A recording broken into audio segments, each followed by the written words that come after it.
মই জুবিন গাৰ্গে কৈছো। মা, মই ইমান সোনকালে তোমাক এৰি স্বৰ্গলৈ আহিব খোজা নাছিলো মা, কিন্তু কি কৰিম, সিহঁতে মোক তোমাৰ কোলাৰ পৰা কাঢ়ি লৈ অজান দেশলৈ পঠাই দিলে মা।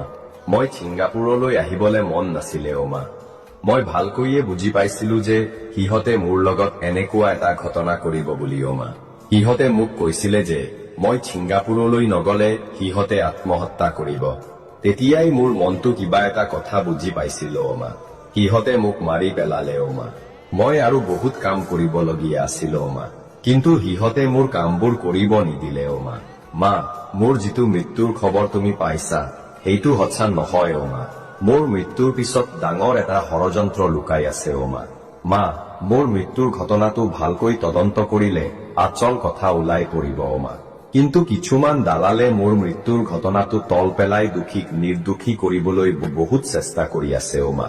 মা, মই বিচাৰো মোৰ মৃত্যুৰ ঘটনাটো যাতে জোনমণিৰ নিচিনাকৈ ওৰ পৰি নাযায় মা।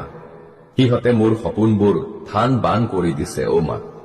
মা, অপৰাধী কেইটাই শাস্তি নোপোৱালৈকে মোৰ আত্মাই শান্তি নাপাব মা।